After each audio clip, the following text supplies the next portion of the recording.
We're here at Daytona International Speedway for the Keystone Light Supertruck Series, the first official race of the season, the first points-paying race at Daytona International Speedway for the running of the Axalta Coating Paints 300 for Rubbin and Racin Motorsports. And you see all the cars that are entered in the field for today. We have Cameron Reichenbach, Travis Rowland, Kurt Scott, RJ Cherry, Phil Parker, Zachary Stecker, the winner of last week's Daytona Unrestricted Showdown, Jace Coley, David Alvarez, and there you will see are the two people you'll be hearing up in the booth today. You'll be hearing me, Jimmy Powell, and Sean Fay, who is the owner and creator of Rubbin and Racin Motorsports. And as you can see, all of these cars are out on the track right now, or at least I think they are. Let's go down towards the track. We look at everybody here, and we've got 8 people who have put in times for this event. Right now on top of the board, it is Kurt Scott in the 15, followed by the 00 of Travis Rowland, and the 68 of David Alvarez in 3rd place. Looking down here, Phil Parker in the 29, 4th, and RJ Cherry rounds out the top 5 in the 23. The fastest time around is a 46.307. And the 2nd place car is only by about 0.02 of a second behind that time. So right now the times are pretty close to each other. The only ones that are more spread out is the one of Cameron Reichenbach, which should be a 7, I think. But the one of Cameron Reichenbach in 7th place, and the 56 of Zach Stecker, who was again the winner of last week's Unrestricted Showdown. And there you see RJ Cherry up into the wall. What a good start for him. David Alvarez moving down the back stretch here. Jace Coley catching up to this pack that's forming right here. And now is being led by Travis Rowland as Cameron Reichenbach falls into the 3rd place in that pack. Jace Coley going to try to figure out where he wants to move. Jace Coley was here for the Unrestricted Showdown as well as those 2 cars that I mentioned before. There's Zach Stecker in the bright yellow car coming out on the field right now. These guys are formed up pretty well. It's no wonder that they're 1st and 2nd, as they are tightly fit together going down the back stretch. Looks like they aren't in a perfect straight line though, so I guess they won't be making a perfect lap time here. But this is sure to be an exciting race because restrictor plate tracks are always fun to look at. And this is restricted. It is not like last week where it was with restrictor plates off, where they were running about 235 miles per hour on average. These guys will be running about 195. And I think that we have our second commentator up here, Sean Fay. I am. I was just going to let you know that I was just down there talking to the drivers, making sure everybody is good, but I am here, and of course it's a very it's a hard time to butt in or try to say, hey, Jimmy.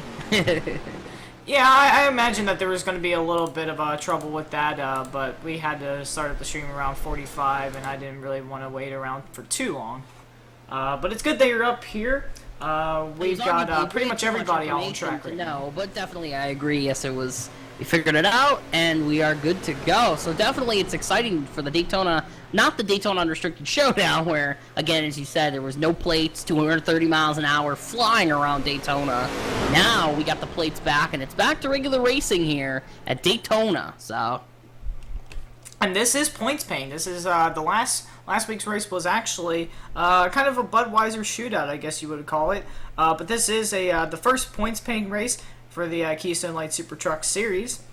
Once again, the Axalta Coating Paints 300. We are at Daytona Rising. That is the track, NR2003 track that we are using, with a distance of 45%, which means that will be 90 laps to go around here at this 2.5 tri-oval. And I'm not going to lie, we have a pretty good pack today. I'm guessing there's at least 9 trucks out there. It's going to be definitely exciting. This is definitely the biggest crowd that we've had, I think, pretty much this whole season so far. Yeah, I believe so. We got quite a lot. We have Cameron Reichenbach, who's in the number 1. We also have Noah McCall. I keep forgetting. I think it's Mahalski, I think it is. I believe you said the C is silent, so it's Mahalski. He's in the number 3. He's actually in the game. He is the player. He's not. Well, he's the player. That makes sense. Noah Mikulski. But yeah, and then I was calling him like Kalski the whole time, and now I feel like. Yeah, I think he said it was Mahalski with a lower or the silent C. But Travis Rowland at 00 is here as well. Kurt Scott on the 15. RJ Cherry making his RNR debut in the 23. Philip Parker in the 29, Cody Bailey in the 33, Zachary Stecker in the 56, James Cully in the 65, David Alvarez rocking the Axalta in the 68, and then 664, some guy named Jimmy Powell, who's actually really cool and is alongside me in the broadcast booth, and then another guy with the number 999, some guy whose name is Sean Fay. He's cool. Yeah. Apparently, like, he owns his own series or something, and he's like the coolest person ever. I don't know. Yeah, and he sometimes likes to think he's broadcasting. Oh, wait a minute! I'm actually broadcasting right now. I forgot about that. All right, we got 8 minutes and 40 seconds left in this practice session. As everybody's making their laps, it looks like that pretty much everybody is out on track right now. We got 2 trucks on the pit road right now, and I already know that I'm going to be mixing up car and truck this whole race. This is a very rough series for commentators because they have to adjust from all weekend long referring to them as cars and now having to refer to them as trucks. It takes a lot of mental preparation for this. Absolutely. Sundays are the trucks for RNR. And that's the only time we actually race trucks, so it is definitely interesting. Thankfully for me, for the most part I'm picking up on it, but I mean, at the same time, it's something to get used to. Yeah. And like we've been doing in the other races, we'll be looking at the race chat, see what everybody's saying as the race progresses. Right now, there's really nothing going on, just people talking about their setups. It looks like a fair bit amount of people are testing out their qualifying setups. So definitely interesting to see those times start to roll in. And what's also interesting is that last week's winner of the Daytona Unrestricted Showdown, the 56, is last place. I don't know if he has been in a pack so far because he is running 2 seconds behind, more than 2 seconds behind than the first place truck. So we'll have to see about that. That he is a little slower there, and again, that's part of open practice here at Daytona. You either get drafting or you don't, and when you don't get the best time as far as the leaderboard is concerned. But definitely it's kind of interesting. But the question will be, where does everybody go as far as standalone times in qualifying? So we'll have to see how that plays out. And I think that we're going to actually have a pretty good turnout for qualifying. Usually a lot of people don't like doing qualifying, but for this race, I feel like that everybody's pretty confident in their setups. I was talking to some of the drivers before we went on the air, and everybody seems like that they're doing pretty fine with what they have. It's just all about linking up with the right people and finding the right holes to go through to make moves to the lead. Absolutely. So it's gonna be exciting. And especially it'll be good now that the trucks are back on the plates. I mean, aside from the chaos of last week, which was very interesting to see 30 laps of no plate racing, but it's eventually, to be honest, it's good to see these trucks back on the plates and back to some more normal racing. And it bunches them up, and it creates an exciting race, not only for the drivers, but also for the people watching at home. And thankfully, most of these drivers, if not all these drivers, can actually control their truck rather than flying through turns and getting freaked out that the truck's just going to completely go flying through the turn. Almost quite literally. Yeah. Travis can tell you all about that. He blew over about 3 times last week's race. That was a crazy race that we had here. Absolutely, especially as far as speed, crashes. I mean, cautions every 2 laps, essentially, just because everybody was flying through the turns. And it seems to be the theme with super speedway racing here at RNR is that we usually have a fair bit of cautions early on in the going, and then it smooths out as the as the race progresses, and then we have a good clean finish at the end.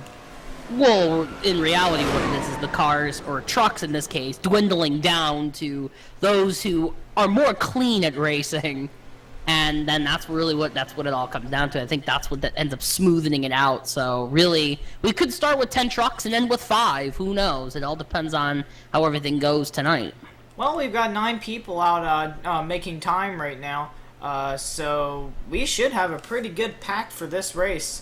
I'm pretty excited to see how it all works out. We all hope that all 9 of those trucks will be there at the end, and we'll have a nice 9-pack car pack finish.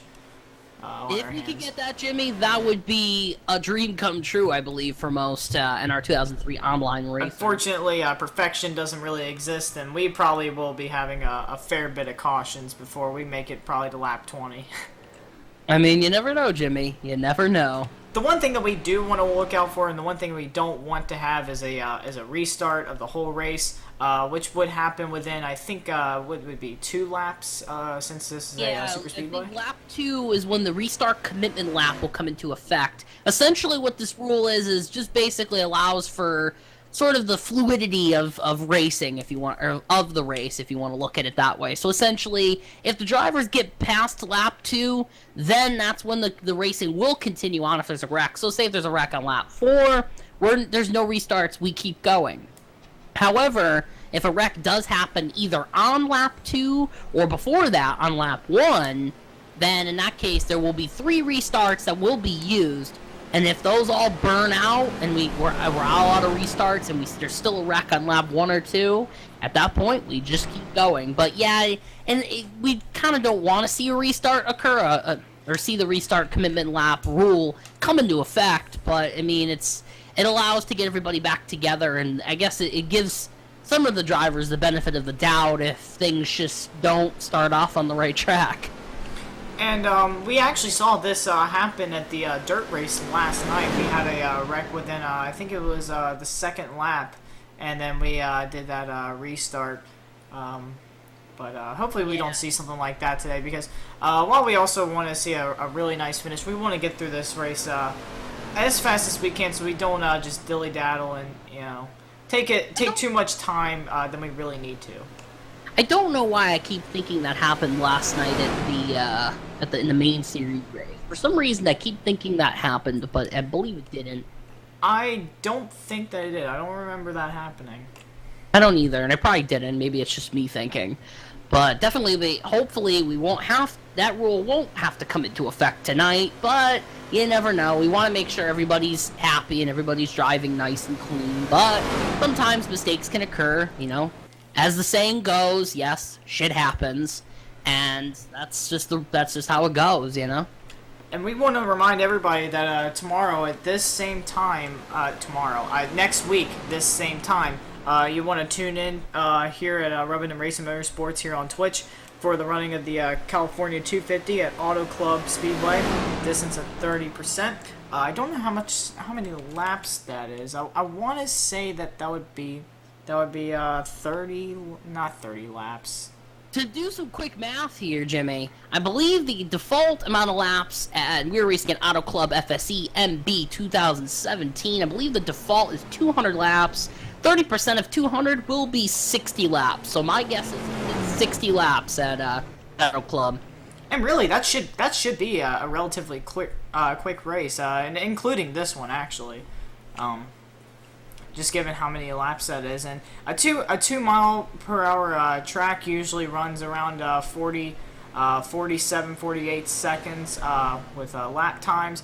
So probably we'll get done with that race next week in probably a little over an hour. Yeah, I guess to continue on with the quick math, say we get about 47-second times. For 90 laps tonight, we divide that answer by 60, about 70.5 minutes, so we should be just over an hour for this one. Oh, then that means that the Auto Club one will probably end around like 45 minutes. Somewhere around there. But we're about done with this practice session here, 15 seconds remaining. And then we'll be moving on into qualifying, and as always, I want you all to direct your attention to the top left of your board when that when that changes over, and we'll be able to watch the lap times come in as they are ran. But of course, we're still on standby, as NR2003 loves to do. Gives the drivers an opportunity to get off the track. But of course, most of them don't, because it doesn't really matter, because they're going to be taken off the track anyways once qualifying starts up.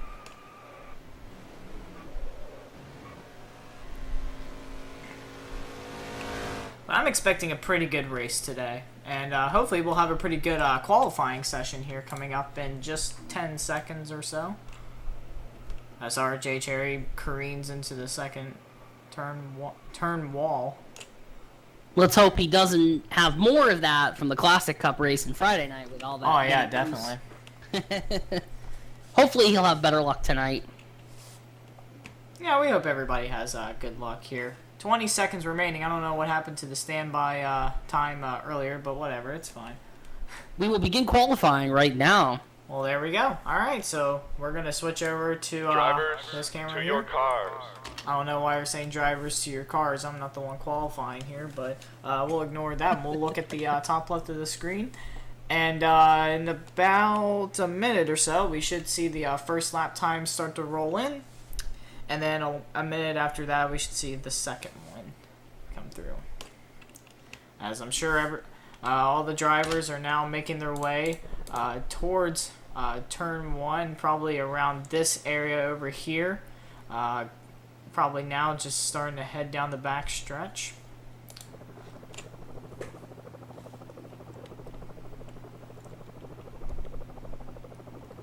So yesterday we had the main NASCAR series where Racin Motorsports, the owner, got his first win of the season in MNS, and the first win for Racin Motorsports, of course. And Rob Evans in the Supreme All Dirt Slugfest got 2 in a row. He won at New Egypt last week, and this weekend he won at Accord Speedway for 2 in a row for Chance 3 Motorsports, which was a really nice win. In NCCS, I believe that it was Travis Rowland who won that for Sean Fay Motorsports in the 00. So there's a little recap of the racing weekend thus far, and we'll see if we can get a repeat winner today, or maybe we'll get a new driver to win his first race. So they should be starting to make their rounds coming up to the line here in just a bit. That would be my guess, Jimmy. I thought it would maybe be by now we'd be clocking times, but there we go. First time, the 29 out, and now they're all moving up. Cameron Reichenbach. Right now it's Reichenbach up in front. That was actually a pretty slow time for some of these guys. I expected a little bit faster from some of these guys that are making times right now. Either that or some people are just not going to qualify. But we got 6 people on the board currently, so we should see more start to roll in here as I believe I'm getting passes. confirmation that unfortunately we're going to be losing Cody Bailey tonight. He's having some issues with his game, so especially connection to the game. So unfortunately we will be losing a truck tonight in Cody Bailey. So it's very unfortunate. However, there is a potential he could possibly get some Provo points. That is a possibility as well. Well, I don't even know if he was on the board. I didn't really see the 30. He's a 33, correct? That is correct, Cody. Yeah, Bailey. I didn't see him on the board, so I don't think that it was necessarily a loss, but definitely a tough break for Cody Bailey. He was actually here last week for the Unrestricted Showdown, and he finished, I think it was 4th, I want to say, around there. Yeah. And it looks as if Philip Parker in the 29 with a 47.277, he's probably going to top the board there. Cameron Reichenbach in the 1 and second with a 47.289. David Alvarez in the 68 and third with a 47.413. And then we have Noah Michalski. I'm going to have to try to say that now. Michalski, the number 3, who's 4th. Got RJ Cherry in 5th and Jace Cully in 6th. So I'm assuming the remaining 3 trucks did not qualify. So we'll have to see how that all plays out. But definitely a great pull for Philip Parker in the 29. And I was talking to Kurt Scott briefly about what he was going to do, and he just said that he was going to be riding in the back like he did in the other Daytona races we've had. And he actually, with that strategy, he won the NASCAR Classic Cup Series race at Daytona, the opener for the NCCS. And happy hour is now here, and we're about to get set for the pre-race ceremonies, and we'll go down to the infield to get those started up.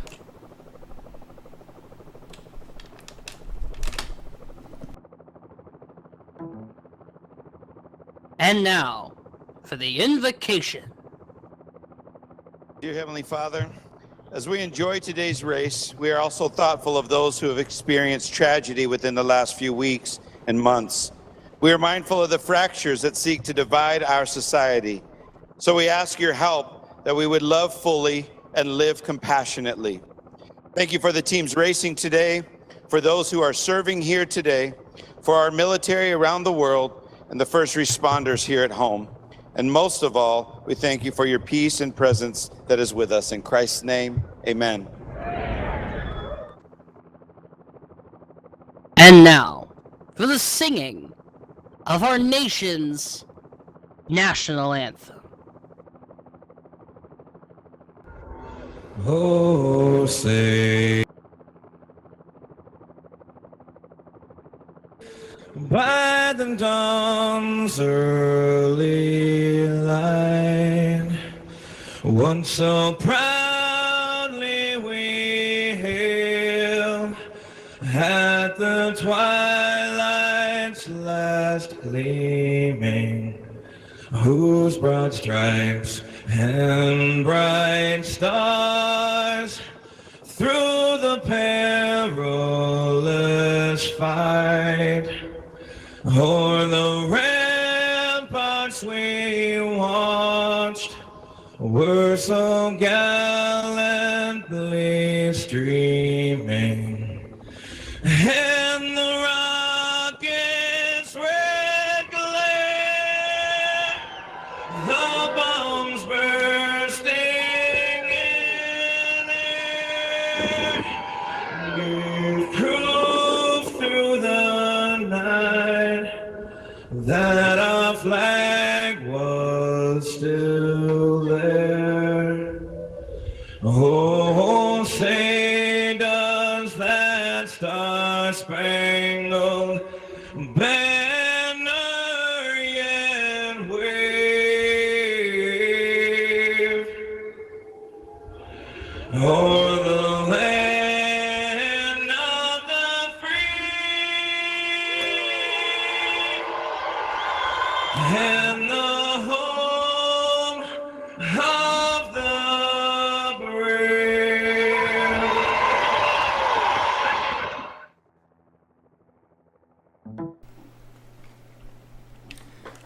National anthem has been sung, the invocation has been said, and we are just minutes away from the start of the Axalta Coating Paints 300 at Daytona.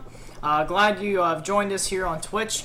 Rubbin and Racin Motorsports here for the Keystone Light Supertruck Series season opener, proper season opener for these guys. The first points paying race for the KLSS series. I just said that was kind of a little redundant because it's Keystone Light Supertruck Series, but whatever. Yes, we're just about to get set here in about a minute or so. Checking out the chat right now. We're just going to ignore that by the 68 there, but everything else, yeah. You see everybody talking about their setups and all that, just general banter before the race. I'm just going to ignore that my teammate ever said that, and we're going to close the chat window. Yeah, looking down at the pits right now, it is cloudy out, so you must wonder if this whole race weekend has been clear up until now. We could probably see a cloudy race, which could throw off some of these drivers. That could very well happen. And with the cloudy temperatures, that means faster speeds. Usually these guys run about 195, 196 on average in the clear weather. but when it's overcast, they usually go around 199, 200. So will be interesting to see what kind of speed we'll be seeing if it is cloudy. The weather will be a good question too to see what changes it. We'll find out eventually in a couple of seconds here, and let's see. And here we go. Let's look at the starting grid for today's race. Drivers, to your cars. So, we have Phil Parker first, we have Cameron Reichenbach second in the number 1, David Alvarez third in the 68, Noah Michalski in the number 3. In 5th place we have RJ Cherry in the 23, Jace Coley in the 65, 6th place, Zach Stecker in the 7th place in the 56. And we'll look down here track side to see where everybody else will be placing. Looks like all the people who are on right now are the people who qualified.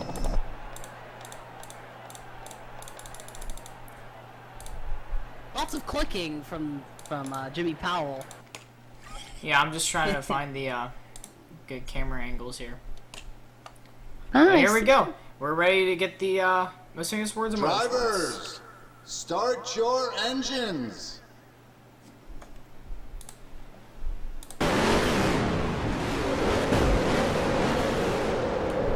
Was a little late on that deal. Sorry about that.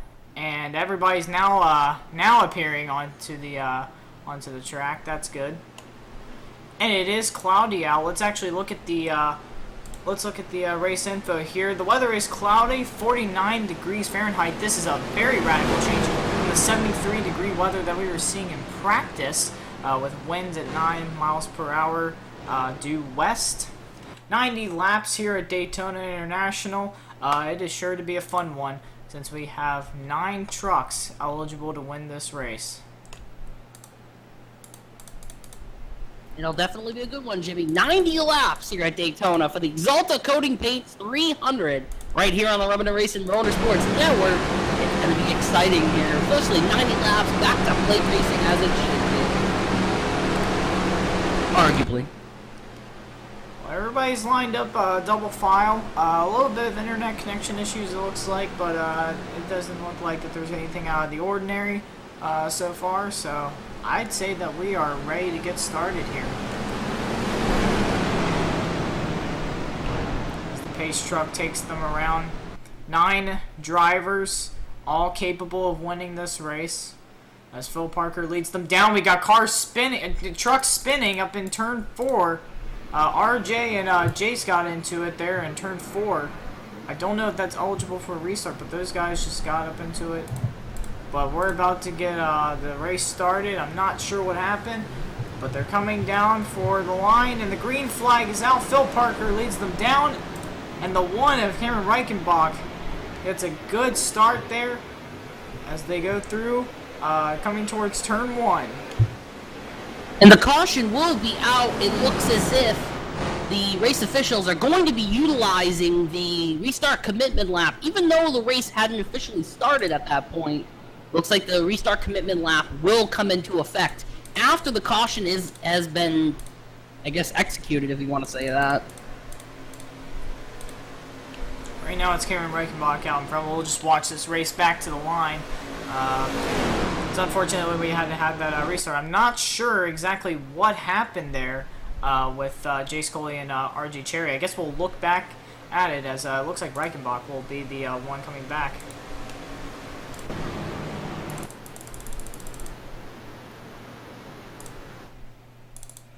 Alright, so we're watching the 23 here. 65 moves down just a little bit. He's getting loose. And the 23 just turns up. I don't know what happened. But now they're restarted here. Everybody's now going to be on the grid. To your cars. And now we'll be able to restart up that announcement for the most famous words in motorsports, because I botched that pretty bad, and I just botched that sentence pretty bad as well. And that's okay, Jimmy, because we actually didn't even play it to begin with, so there's still a chance. Well, I mean, it's in the game. Oh, I'm forgetting about the second most famous words in motorsports. Oh, that too. Wow. Huh. That's what I was thinking. But regardless, this is, as a reminder, this is the first of 3 that can be used for restarts. So hopefully we don't have to use the other 2.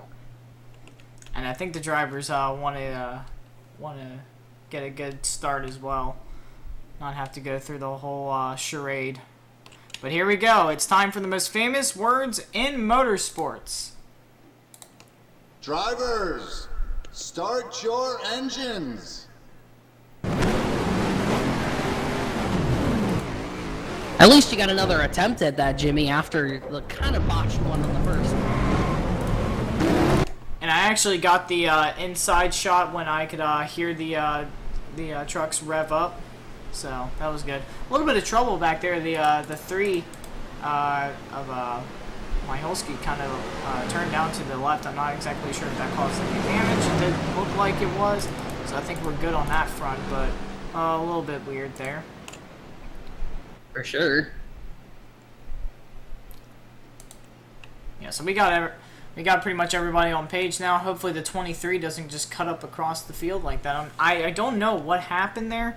Maybe it was a little bit of an AFK situation, but we'll just keep that out of our heads now, and we'll focus on this start. I believe the 3 is also of Majolski is having some connection issues as well. Yeah, he's flickering in and out of existence. I'm not exactly sure why. Of course, it would be connection issues, but I'm not exactly sure what's spurring those connection issues, as he has just left this plane of existence for a little bit. As well as Zachary Stecker, he's having some issues as well as far as ping. Ping! Sorry, I felt the need to do that. But anyways, without further ado, it is now time, or eventually it will be time, for arguably the second most famous words in motorsport.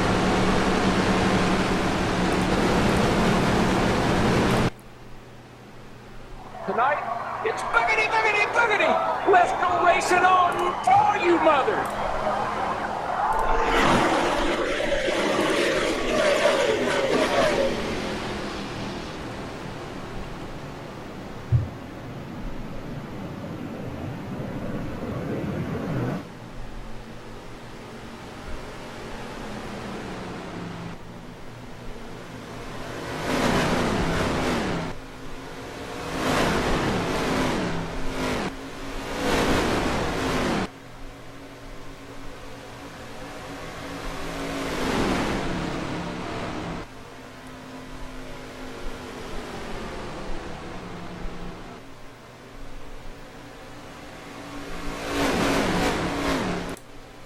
Phil Parker holds his lead. Here comes the 1 down on the inside who's going to lead the first lap. It will be Phil Parker in the 29 as Cameron Reichenbach makes his move down on the inside. He'll have David Alvarez behind him along with RJ Cherry in 4th place. Here comes David Alvarez. I believe he's going to take the lead.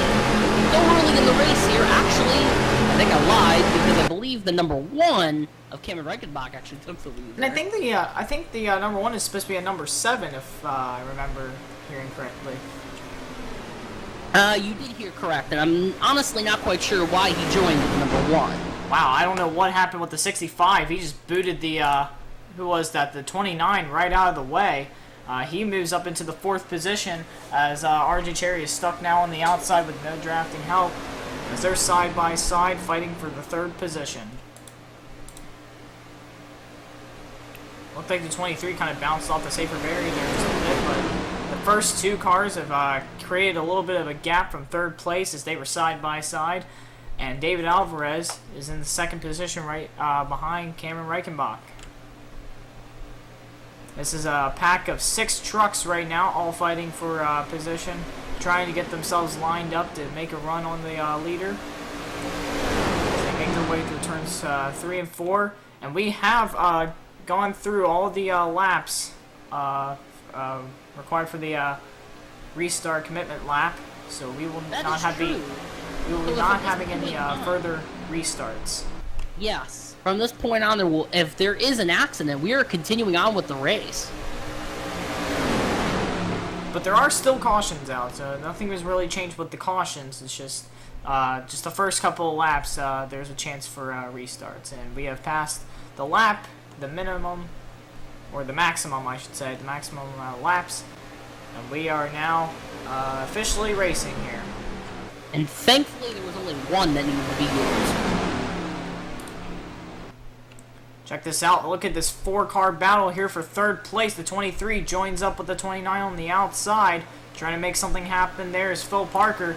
Moves up into the third spot. Wow, Travis Rowland and Jace Coley all the way down on the apron there as they went across the line. And man, the 23 is left out on the outside again. And Phil Parker moves up with the lead group. Moves up to the outside of the 68 to try and take second place. The 68 tries to block a little bit but can't do it. And now the 29 searching for the lead here as he goes down the back stretch and in front of the 68 Axalta Chevrolet.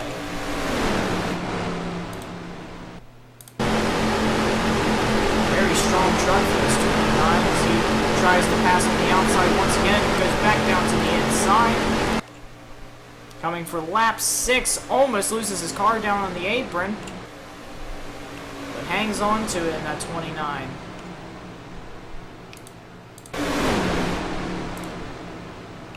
But it looks like the number 1 is going to move up into position. The 23 follows up there, and the outside lane starts the move now.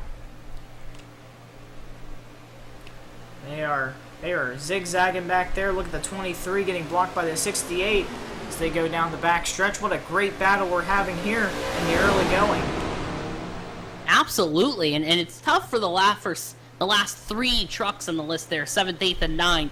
Kurt Scott, Zachary Stecker, and Noah Mahalski. It's definitely a tough break for them as they're about 10 to 11 seconds behind the actual pack.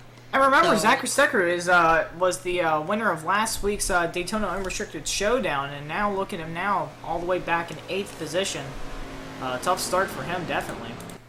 Yeah, now they are about 12 seconds behind the main pack, so it's definitely a tough break for Zachary as well as the others as well, Kurt, and Noah as well.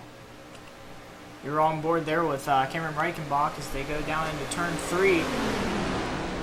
29 goes a little high there. Philip Parker almost out of him to the wall there.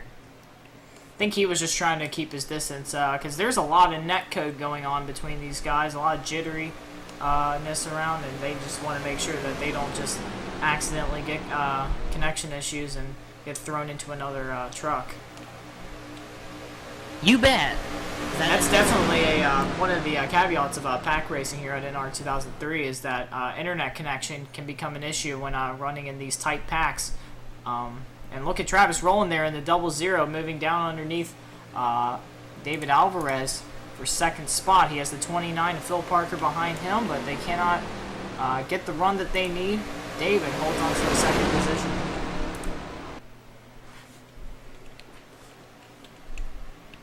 Good clean start thus far as we come down for lap 9. All these drivers still fighting pretty hard. The 23 moved down pretty suddenly, but made sure he didn't hit the corner panel of the 29 Phil Parker. RJ gathers it back up. Here comes the 00 underneath the 68. He's got it. That 00, Travis Rowland definitely looking for that charge to the lead. He's up in second now. He's going to have to get all these guys organized behind him. Here comes the 29 Phil Parker. Puts his nose underneath. Going to try to go for the second spot. And that was a smart boot. That was a smart move by the 00. He knew that the 29 had a faster truck going into the turn. Made sure to keep his truck on the outside. Made the adjustment, and it allowed the 29 to get underneath of him cleanly, and no incident happened. Here comes the 29 looking to the inside. Whoa, that was a little bit tricky. Almost went on the flat going into 1 there, but he hangs on to it. RJ Cherry moves up into the 3rd spot. But it is still Cameron Reichenbach who has led from the outset after being the outside pole sitter, and he still hangs on to the lead. Look at RJ Cherry looking underneath Phil Parker for second place as the 1 protects the inside lane. He's telling everybody, if you're gonna pass me, you're gonna pass me on the outside, and that's exactly what they're gonna try to do. He tries to fake low. 29 blinking a little bit there. That was kind of scary, definitely for the number 1. Oh yeah, for everybody up in front, because they could definitely get caught up if they start wrecking. I believe he actually got in, kind of warped into the one of Reichenbach too, and as he takes the lead here... Oh, we got he's around. Reichenbach turns in turn 1. Reichenbach into the outside wall. They're racing back to the line. The caution And it is Phil Parker out in front. Out. The caution is out here. So Caution's out. They're racing back to the line. Look at the 23 moving to the inside, going to try to make a run on the leader. And he's actually got a run. Look at it, 3 wide. Whoa, man, that was almost bad. And the 29's into the wall a little bit, coming off of 4, really into the wall. Really? And here they come. They're going to be side by side coming back to the line, and it will be RJ Cherry coming back in the first spot to the caution flag. That was very interesting with Reichenbach. It was a lot of action I going don't know on. what exactly happened. He hit the wall, and I guess his car was loose, and he just tried to correct it and kept on overcorrecting it back into the wall. That would be my guess. Looking back on the replay, I believe actually the 23 of RJ Cherry kind of bazzed out, I guess you could say. Kind of weaved right into the one of Reichenbach. No contact, but I believe it spooked Reichenbach to the point where he just lost it. So I guess if you want to make a real-life comparison, all the aero issues with those Monster Energy cars, I guess it's come to NR 2003. Yeah, the 23 moved up a little suddenly. Maybe he lost the back end and got into the one just a bit. Let's look from high above, and we'll see from there, possibly. It didn't look like any contact was made. I think the 23 just kind of jerked the wheel to the one, not without making contact. I think the one got spooked a little bit there. There was definitely contact there. The 23 got a little bit on the apron, maybe got loose and overcorrected. It got into the side of the one.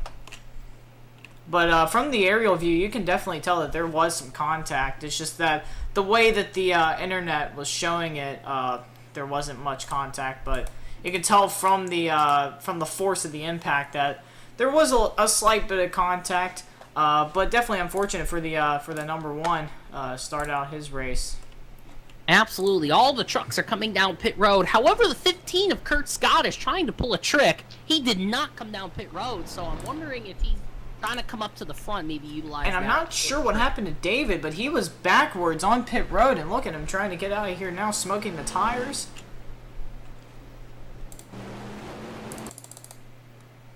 Yeah, he was...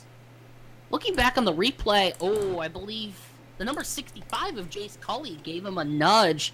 I want to believe that was not on purpose, but that didn't look on purpose. I think what happened was Jace was did not realize that the 68's pit box was that close, and he was already out of his pit once the 68 was coming in, and the 68 was slowing down to get into his pit stall, and it just turned him around.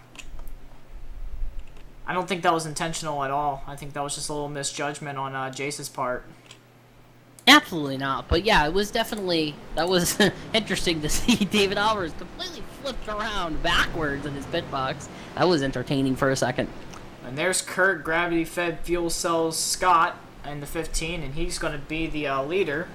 As everybody else went down pit road, he is still out on the track.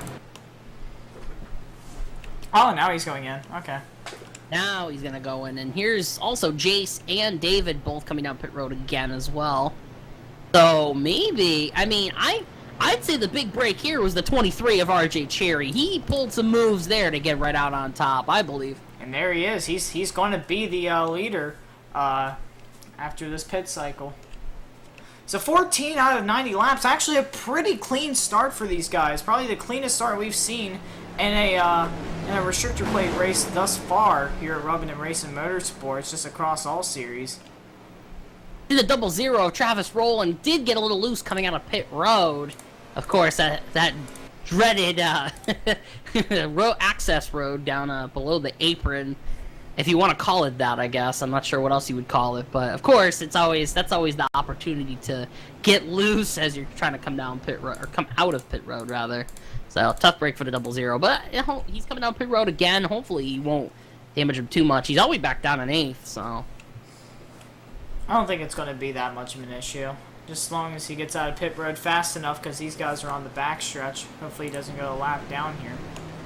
But RJ Cherry, good pit stop on his part, as he is now the leader. And look at that, the 56, last week's winner. Zach Stecker comes out third, it would look like. David Alvarez fourth. No, Miholski fifth. Jace Coley sixth, I would imagine. And Kurt Scott seventh. Alright, I think we're going to be having either one lap to go this time or 2 laps to go. As we see them go across the line here. Lights are out on the pace truck, as we'll be going next time around. Alright, I don't believe anybody went a lap down that cycle. I don't believe so either, but RJ Cherry in the 23 starting up at the front, restarting on the front rather. Philip Parker in the 29 will lead in second. Zachary Stecker did move all the way up to third place. He'll be restarting third. David Alvarez in the 68, he's in fourth.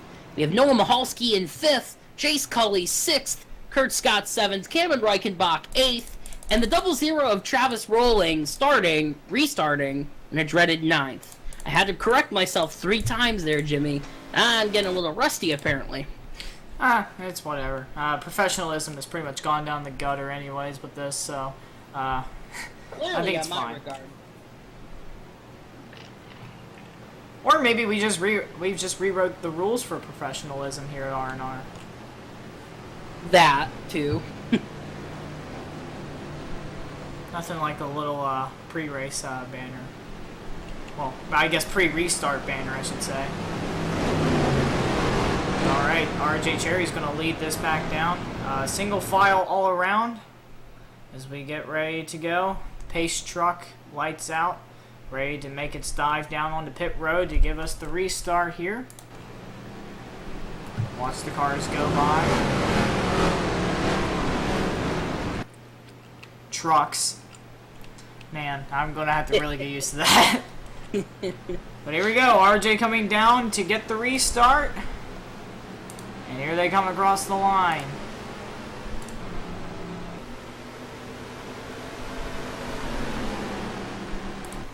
'29 with a good restart. The 23 gets up into the wall, going into 1. Hopefully that didn't damage too much there. Slowed him down just a bit, but he rests his truck back into 2nd place. Looks like the party's starting from 5th on back. They're going 3 wide here for the 5th spot. Cameron Reichenbach goes through the middle. Travis down on the inside of Noah Miholski, trying to get all of his positions back. Going through turn 4 now, still side by side with the number 3 truck. David Alvarez moves up into the 2nd spot. Now going to try to track down Phil Parker in the 29. The pole sitter for this race. Oh, we got a car into the wall. It's a 65. Jace Coley got up into the wall coming out of the trial. Well, they're side by side for the lead. David Alvarez going for the lead here. At 29, I wonder if there's any... He must have got a little high there. He's sliding back. I believe RJ passed him too for 3rd. They're all fighting. And look at that. Travis Rowland after restarting, what was it, 9th? And now he's up to 3rd. And the 23 moves up along with the 29. And he's going to give the room to the 00. It really shows you the strategy that all these drivers are using to get from the back to the front and vice versa. And you really have to use the draft here. You might have a pretty bad setup, but if you utilize the draft properly, it really doesn't matter what your setup is. You can still run up with these guys. Absolutely, and Travis Rowland is knocking on David Alvarez's door for the lead. The question is, can RJ Cherry allow him to push through that door and get to the front? I mean, I remember them wrecking each other out in the practice session. I wonder if that ruined any sort of ties with being in a tandem together. We'll see. RJ is now on the outside with the number 3 underneath of him. For 3rd spot, Noah Miholski, who was in that 2nd pack earlier, that was all the way in the back of the pack, 7th, 8th, and 9th, is now up to the 3rd position, followed by Phil Parker coming back up in the 4th spot. Here comes Travis rolling up at the top. He's looking to make a move. He doesn't have any help though. That's not gonna do him too well. Yeah, I don't think he had enough help there to get past, but hopefully... Interesting enough, the 29 was able to make a high side pass not too long ago. I think around the start of the race. As they go side by side, Phil Parker moves up behind the 00, and you see the draft working in action there as they pull up on the outside. They're going through the turns, and that's going to put them at a little bit of a disadvantage. Coming off of turn 4 is Travis with a little bit of an advantage as the 3 car almost lost it getting down to the flat there and comes down to block. And Travis falls in line on the inside and will lead the lap for the first time tonight here at Daytona Rising. A big break for 0. Oh, we got cars in the wall. Oh, what was up with the 23 of RJ Cherry into the wall? That was very sudden. That was RJ Cherry, and I think that was somebody else. I couldn't tell who it was, but they're racing back to the line right now. Travis trying to keep his position. Here comes the 29, Phil Parker, looking on the inside to try and get the second spot. There's no caution right now for that crash, so... No caution? Oh, alright. Yeah. I'm not exactly sure what happened. I thought I saw a second car with RJ there. I don't know if there was, but he is going to come down pit road here for sure. I don't know if that was any... Oh, it's a 65, Jace Coley. DQ, disqualified. Oh. I'm not sure what happened to the 65 there. I knew there was another car that went in the wall with him, but let's look at what happened to him. The 23 just completely warped. It was kind of weird. He just immediately went into the wall. Very weird stuff here. Maybe that was not the truck I was thinking of.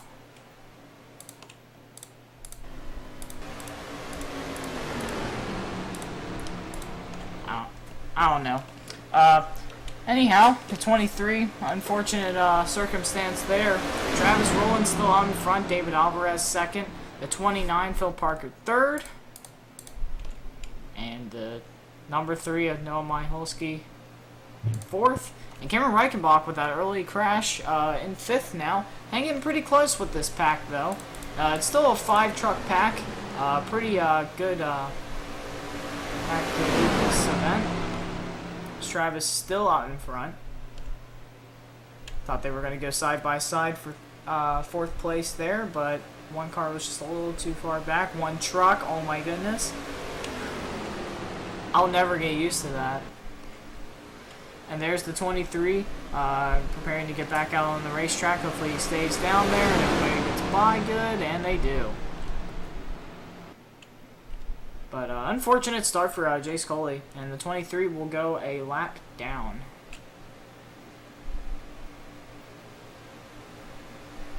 Down the backstretch.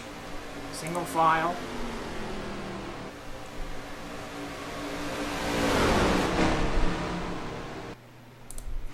So I guess that there was something up with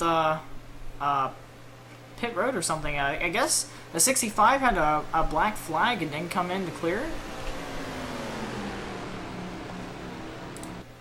At least that's what I'm getting from the race chat.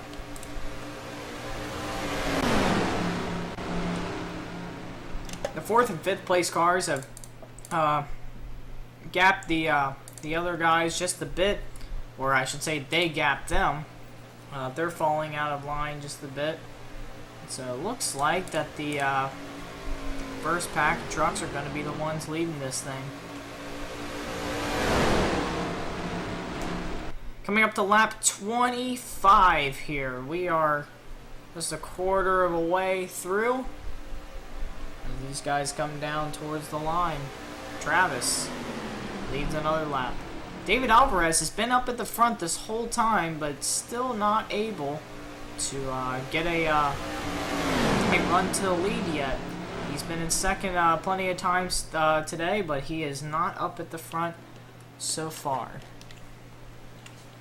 And the 23 of RJ Cherry has gone 2 laps down. And there he is right there, just out of the tri-oval. As these guys move into turn 3, so they haven't seen him for a while. The 56 is also back there, Zach Stecker. That's a little unfortunate, and I think they'll catch up to him here in just a little bit. Check out the 29 looking to the outside of the 68, trying to make a run, can't do it. And these guys are keeping a pretty tight grip on the inside line, just making sure that nobody's going to get through them.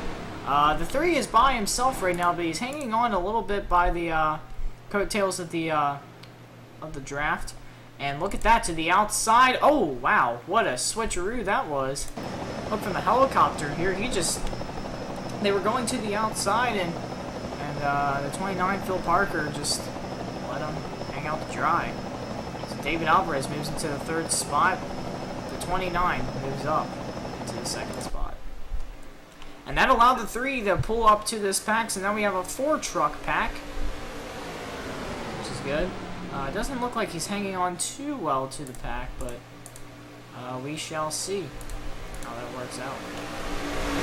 Yeah, definitely. It seems like it's coming down to that 4-car pack. It's starting to dwindle down, I think, as we were talking about earlier, Jimmy. I think now is the time where it seems like things are occurring and accidents are happening with the other trucks, and it seems like all of them are starting to come down to a main 4. But who's to say that maybe there'll be a caution somewhere, maybe all the rest can come back together for the race. Yeah, it's probably possible considering how close these guys are running up here. I thought that was pretty funny. The 68, David Alvarez, kind of got his revenge on the 29 after he dumped him, and now he just did the same thing back to him in pretty much the same spot. And so now it is Alvarez in 2nd place, and the 29 falls all the way back to 4th, and so it allows Michalski in the number 3 to move up into the 3rd spot. What a fitting number that is. David looked to the outside there, trying to make a run on the 00. It looks like if you're in the lead, you pretty much got control of everybody behind you. Unless everybody forms up, it's pretty much your race to lose. Ooh, and the 3 is jittering around a lot. Not sure what's going on there. That is pretty dangerous, and I'm pretty sure the 29 is not happy about that. Neither is Noah. He's been having some connection issues the whole night, and especially at the back of the field, so hopefully he doesn't cause too many issues up on the front there. It is a little scary, though, especially with the blinking. If I were the 29, I'd be real cautious right now. Here they come up onto the 23. And hopefully he'll stay up to the outside, let these guys pass, and we'll be safe. And he does. And everybody gets by safe. That's good. An unfortunate race for the 23 of RJ Cherry. His debut in the trucks as well. And unfortunately, it has gone up into the wall. More bad news for RJ, yeah. So, I mean, he had a really great run in the beginning there, but unfortunately, I'm still curious to know what that was. I mean, I really don't know. I wasn't able to find where exactly it happened. I thought it was with the 65, because I saw there was another truck involved, or at least that's what it looked like to me, but I couldn't find it. And now the 29, moving up into the 2nd spot now, or at least trying to, and he will, underneath the 68. He made his moves back up, and now Noah Michalski is falling back a bit. He's still technically in the draft, just not strong enough to really make much of a difference, and I think he might have just lost the draft now. So it looks like it's going to be a 3-truck battle until the end. Here we are, a third away. We are a third away from the end here. 2/3 to go. 56 just came back out on the track. I think he'll go 2 laps down now. I guess just trying to get some adjustments, loosen up the car so he can run on these guys, but not sure what's going on with him. Tough break for him because, like I've mentioned earlier, he was the winner of the Daytona Unrestricted Showdown at this same track just last week. So I'm not sure if his setup was just specifically for unrestricted races, or he's just not having a very good racing game. side by side for second again. The battle's really just been for second place between Alvarez and Phil Parker. Travis rolling up there all the way at the front, and it seems like he's really commanding that first place spot. And he's doing it well, too, in that 0-0.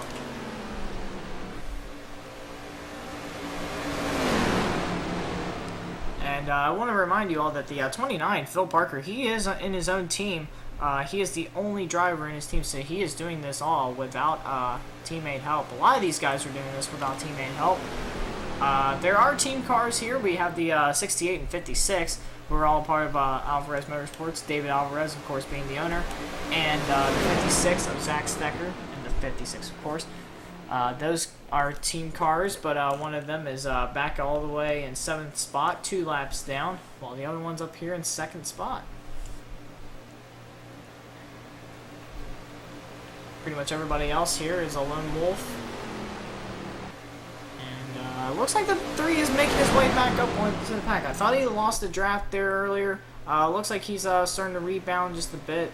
I still would be a little bit wary about that connection because he is still jittering around, as you can see back there. Yeah, but the good thing is he's kind of far away. He's not too close to the pack, so he's not in front of the pack for sure. That would not be fun. Next week here, I think it would be, what would it be, about 7 o'clock on Friday. We have the NASCAR Classic Cup Series, and we will be at Pepsi Super Speedway for the Mug Root Beer 285. That will be a 50% distance race. That will be a restrictor plate race, so it will definitely be an exciting one there. And then on Saturday, we'll start up the main NASCAR Series. Let me find there will be the Racin 140 at Auto Club Super Speedway. I think it would just be Speedway. It would not be a restricted plate race. And we also have that same day we have the Supreme All Dirt Slugfest, and that will be at Springfield Speedway for the Mobile 125. And then next week at this same time on Sunday, we have the Keystone Light California 250 at Auto Club Speedway. So be sure to look for that next week. Right now you are watching the Axalta Coating Paints 300 at Daytona International. As you can see, we are coming up onto some lap traffic there. There's Kurt Scott in the 15. Looks like that holding back was not a very good strategy for him, as it is not working out too much right now. He almost bottled up the field there as everybody went by. He didn't really move. I'm pretty sure that he briefed everybody that he's going to stay low, so maybe they were expecting it. It's just it was just a weird way that they came up on him there. But it's Travis out in front. The 29 has regained 2nd spot. Phil Parker, and the 68 of David Alvarez still 3rd. Noah Miholski in 4th, and now they're coming up on RJ Cherry here to bring him 4 laps down.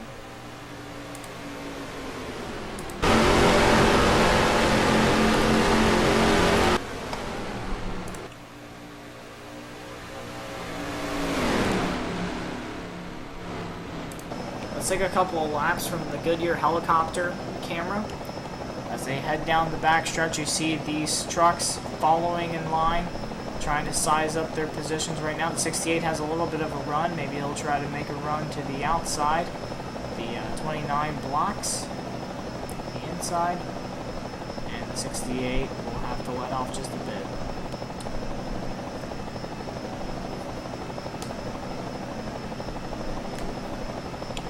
See how this field has deployed itself right now as they come around to complete lap 37 on to lap 38.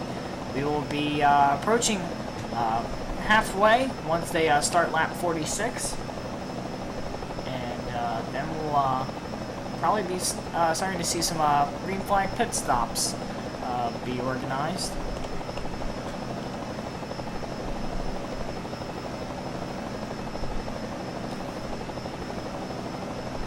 Of course, we don't have any point standings so far today. This is the first point race that we had last week in the Daytona Unrestricted Showdown.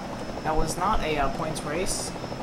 You could consider that the Bud Shootout of the Keystone Light Supertruck Series.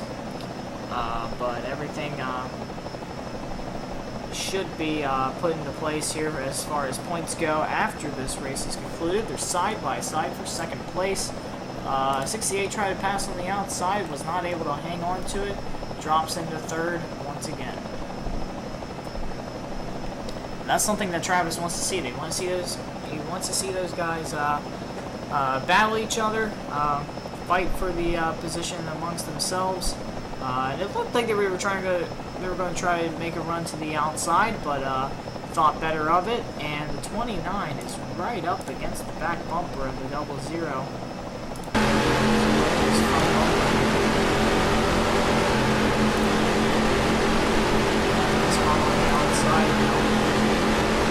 Left side, yep. That's what happened. We on board with Phil Parker here at 29. Now we'll go on board with Alvarez as he makes his way up to the back end of Travis Owen. He's going to make a run to the outside as well. And it looks like he's going to be able to make it stick going down the back stretch. But will he be able to make it stick through the turns? And that will be determined here, probably as they enter. And yep, drops right back down before the 29 can capitalize on it as they come out of turn 4. And all this does is help the 3 maintain his run on this pack. As they race each other, they're slowing their speed down, and it allows that 3 to pull up on them and maybe make a pass here soon. But Alvarez and the 29 of Phil Parker are not working together at all. They're going against each other pretty brutally right now, but it is still Travis out in front. Looks like the 68 is trying to organize the outside lane, and it looks like they'll try to do that now. Yeah, it looks like David Alvarez in 68 could be taking the lead as Phil Parker is pretty much pushing him to it. I didn't expect this. I thought they were just going to keep on going at it with each other and not help each other. But here they come, and it looks like it will be David Alvarez leading for the first time today, and he drops right down to the bottom and doesn't give any drafting help to the 29. Wow, I did not expect anything less there. And they were stuck side by side there. Travis moves into the second spot, and the 29, Phil Parker, stays in third. So definitely lots of lead changes so far here. We had RJ who was in the lead before, and then we had Travis who was in the lead. Now David's in the lead. Before that, Philip started the race in the lead, so lots of lead changes. We've had about 7 lead changes so far in this race, 6 or 7. And here comes Travis looking to the outside. He's going to try to take the lead back here. Here they come up on a lap car. I think that is Reichenbach in the number 1. Yes, it is. As they come around, and I think the 00 led that lap. Yes, he did. By not even that was just by thousandths of a second. What's the deal here? Oh man, they're gonna try to go 3 wide here. Look at this, and he's gonna be able to clear the 68 with that move. Absolutely impressive. I was a little scary for the 1. I wasn't sure if he was gonna be able to make. That was a little scary for everybody. Yeah, they stuck that 3 wide and made it happen. And Travis rolling and the 00 back up in the lead. Let's look back at that again. That was a great move by the 00 to not run up into that 1 and still take the lead. All right, so watch. They're coming to turn 1 here. They're coming up on the 1. The 1 is staying as high up as he can, and good job on the 1 to not hit the wall there. And Travis, even without help, just got a run and was able to make it stick. But here they come, down from turn 2, and they're coming up on the 56 Zach Stecker, and it looks like Alvarez is going to try to make the move that the 00 made, and it doesn't work out as well, and it allows the 29 to move down on the inside. 29 got a little loose there. He got below the apron, but yeah, they gained control going into the turn. Looks like 68 moving now took a little bit of air off of the 68 spoiler, and with the 29 spoiler down a little sideways. Those guys are definitely the main rivals of this race today. We are almost halfway home here at Daytona for the Axalta Coating Paints 300 here at Daytona. We are currently on lap 45. At the conclusion of the lap, we will be halfway to the end of 90 laps. So definitely so far, it's been exciting with 7 lead changes, as you said, Jimmy. Already halfway through the race at the conclusion of lap 45. And the thing is, we could have we have 4 cars in 4 trucks in contention right now. Some of these guys could get their lap back. The one in the 15, those guys could get their laps back. We could probably have a 6-car battle, 6-truck battle for the end here, if we have a caution or something. Absolutely. And look at that, they're on the outside trying to make something happen. I don't know if it's going to work in the turns, but they're going to try it down on the straightaway. Here comes the 29, Phil Parker, looks to the outside. Drafting power is going to push him ahead of Travis Ford, I believe, unless they can't make it work there. Here they come. And through turn 3 and 4, look at the 29. They're losing it a bit. That 00 is really strong wherever he is. That's why he's been able to keep that lead for so long. But Phil Parker will come out and he'll do the exact same thing that the 68 did to him when he took the lead, and he'll drop right down and not give him anything. But the 68 is able to clear the 00 and move into the 2nd spot. Now this is a race for the lead. That was a very abrasive move from the 68. I almost was a little worried he was going to... Almost took the nose off of the 00 coming down. I guess he knows that the 00 is pretty strong and he wants to keep him behind at all costs. I don't blame him. Coming off of turn 4, Phil Parker is going to be back out in front once again, and now coming down for green flag pit stops. He's spinning, and bumps into the 00, and I think the caution will come out because of that. And he has a left front down on the 29. And I think the caution is out. The 00 going backwards across the line, and I think that he was 3rd for that. Believe so. Wow, but is he? The 00 did make contact with the 29. I hope that's not going to be enough damage to ruin. From my angle, it doesn't look like it's that much. It was quite a little nudge, but definitely, again, as I believe we've talked in the past before here at Daytona, good practice to try to make sure you can back down at the right time, because especially coming in that hot into the pit road is definitely a challenge. Oh, I think I know what happened. He hit right on when he went down. The track wasn't smoothed out, wasn't flat like it is with this 2-degree banking before you enter the tri-oval. He was still pretty much up in turn 4, hit the apron, and it just upset the car. And he did bump into the 00, but I don't believe it was that much of a hit that it would affect much. Only time will tell, as I'm assuming these trucks are going to be coming down pit road as they just attempted to do, but didn't attempt Yeah, very he well. hit the apron, and he's going to slide up here. Let's see from this angle if there's any significant contact. They're running about 100 or so miles per hour. That was a pretty big push by the 00. I don't know if that was... Let's go on board with Travis as that happened.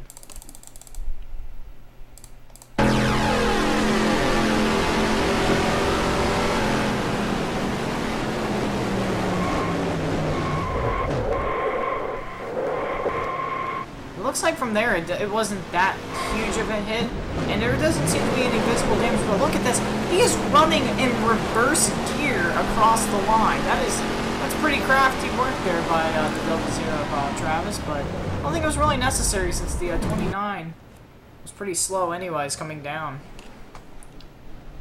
Just had to get that spot. Oh, look at that. The 56 did not go down pit road, and he's going to attempt to stay out here to get his lap back. And he is pushing the pace truck down the backstretch.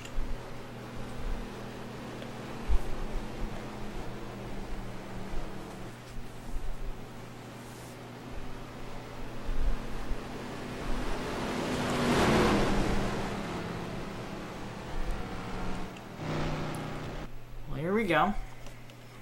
Let's see who all is out. The number 3 is slowed down up in turn 3. I guess he's got to let the 68 go by. Yeah, I believe the 68 did get an EOL. I'm guessing for speeding down pit road, but he did get an EOL penalty. That's unfortunate. Did he clear it, or what's going on? The EOL penalty cannot be cleared. He's gonna have to go to the back of the line, unfortunately. Oh, okay, I get that, yeah. But Travis is gonna be out in front, it looks like. The number 3, Noah Michalski, is going to be in second spot.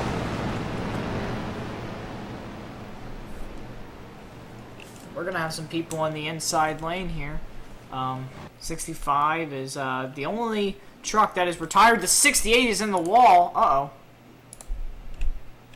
David Alvarez got up into the wall there. I don't know if you saw that. Look at it again. Yeah. I'm gonna guess that was a tab out there. It was very sudden. I think he was trying to chat in the in-game race chat, and it just went up the hill. Hopefully it wasn't too much damage, because his car is still, a truck is still in good condition. Yeah, he wasn't looking. Yeah, that explains He it. was not looking. And folks, that's why when you're driving, you need to look. As demonstrated by the 68. Yes. But no hard feelings, definitely. Definitely Oh, would no. for him though with that EOL penalty. It's not going to be a good move, not a good thing for him. I think he'll be able to make it back up there, though. But this is going to be a good restart for everybody watching, because we now have all these guys bunched back up. And I think we'll be getting the 1 to go this time. Are both going to be coming down pit road as well. So I believe the one of Cameron Reichenbach was still, I think he's a lap down. He'll at least get his lap back, I believe. The lights are out on the pace truck, and we're ready and set to get this field back under restart. We got a couple of trucks down pit road real quick. Travis Rowland and David Alvarez. But other than them, everybody pretty much ready to go here. Now, with all the latency issues that the 3 has had today... Oh, actually, we got a truck smoking here. Looks like the number 1 is smoking out there. He's going to pull it off to the side. I'm wondering if it's a blown engine. Oh, that's unfortunate. But as I was saying, with all the latency issues that Noah Michalski in the 3 has had today, he's right now the leader. So the question is going to be, how can the drivers behind him handle that latency issue? And the lights are back out on the pace truck, so we will be getting the 1 to go this time by once again. Hopefully everybody will be lined up, and we'll be able to get this race underway. As we are now 40 laps to go, 30, 40. Math. I believe that would be 40 to go. I believe it'll be 40, yeah. And the number 3 is still jittering in and out of existence, trying to get on the right frequency here of life. Actually, I believe now it would be 40. No, actually, I still don't know. That'd be 39 I'm gonna give up now. on that math, but... Looking at the lap counter is just really weird. So Cameron Reichenbach is gonna have to retire in the number 1 with a valve issue, according to NR2003. But That's unfortunate. He was the outside pole sitter for today and was running pretty good until that wreck with RJ Cherry, but where the 23 just stepped up the hill just a bit. And of course RJ having his own problems today in the 23 Tracker Boats Chevrolet. yeah.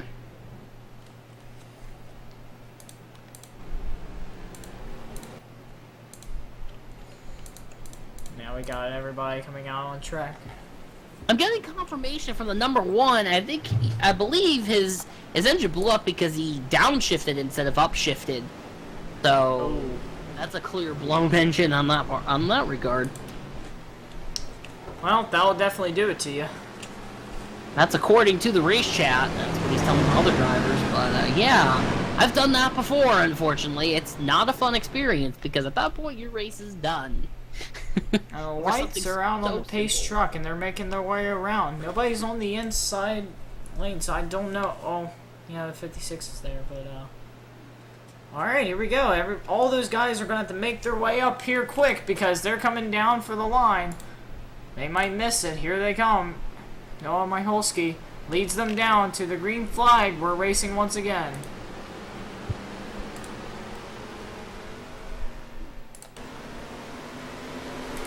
And almost immediately, Phil Parker in the 29 moves up into the lead position. They are spread out from first and second place, and now Alvarez moves up into the third spot.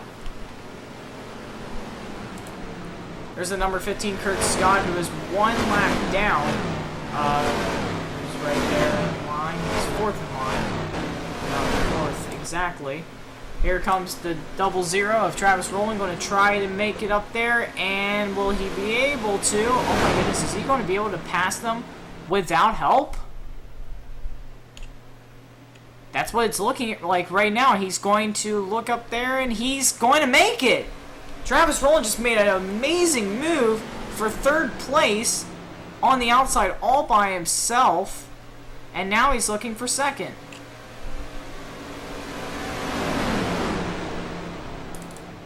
What a run by the 00.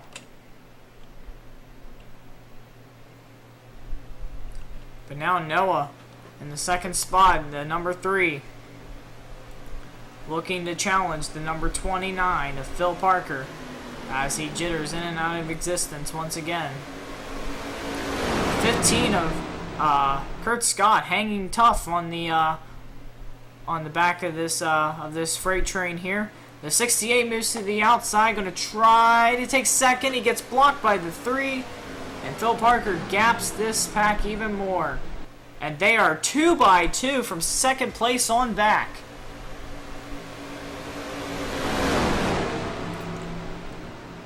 And the 3 cannot block that run. He'll have to stay on the outside until he is clear of the 68. And I think he will be going down the back stretch. Yes, he will. Now the 29 put a lot of distance on those guys. They might get a good run here coming up into turn 3. I don't know why he went up to the outside when nobody else was going there, but Noah did, and he's going to try to make it work. Behind Phil Parker's machine. See them all trying to charge him down. They're not going to charge him by going side by side, would they?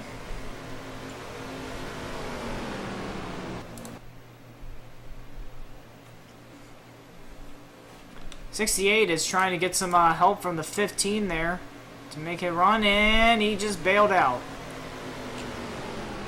Don't know why he did that exactly, but... And look at that, the 00, Travis Rowland is slipping back, not able to catch up with the pack right now. Hopefully he'll be able to. Maybe that damage is starting to play into effect with that truck. I didn't think it was that much damage, but he is definitely slower than this pack. He's about 10 miles per hour slower than the guys up in front of him.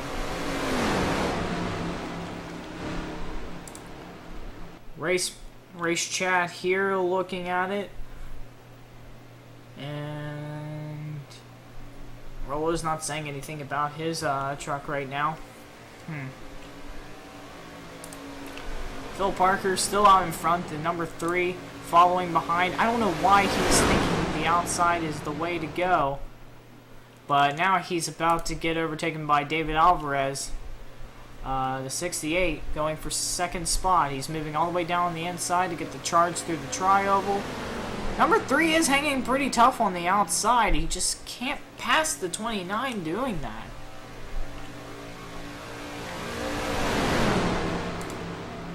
And you see, he keeps trying again, and it just is not working out for him. I don't know why he keeps attempting.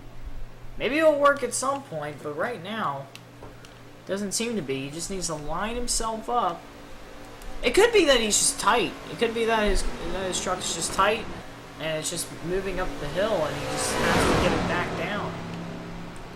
But the way that it's running through turn 3 and 4, it does not look like it is a tightness issue. Definitely an unfortunate break for the 00 of Travis Rowland, falling all the way back to 4th place. And he's going down pit road now. I wonder if it was just a bad restart or maybe some sort of contact. I think it was because of that damage that he sustained the last caution with Phil Parker. Yeah, it looked like it was a hard enough knock, but it's just very unfortunate that. And unlike Travis, Phil Parker is out here leading with Noah Miholski knocking on his door. But man, the 68 is just able to get underneath. And now I think that the 68 will be able to take second place away from the number 3. He tries to block the outside, and he is clear for second place. And now he is back to 3rd. We have a lap car here. The number 15 of Kurt Scott just trying to stay up there with the front guys. Was expecting a caution. The number 3 is into the wall going into turn 1. I think that it might have been a tightness issue now, considering how he moved his way up into there. But yeah, that was unfortunate there, and he flickers out of existence, gives a little bit of a shove to the 15. As you go down the backstretch, they're all the way against the wall, going through the backstretch and into turn 3.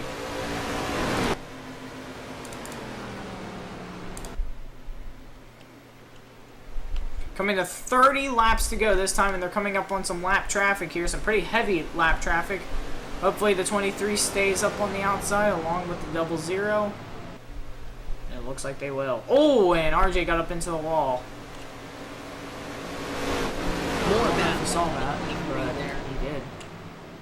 As he's 6 laps down, just tough for him. He had a very great break in the beginning, but just did not. It's not working out for him the now. 29 is going to try to get a good draft off of this 00 as he heads down the back stretch. And a good draft it was. And the 00 is going to try to stay on the outside here, let all these guys pass him. Tough break for him. He was having such a good run before that caution, and looks like whatever happened to him there got him. Whoa! Wow, the 15 almost lost it going through the tri-oval. That was a save and a half. Nah, that was 2 saves. That was incredible. We gotta look at that again.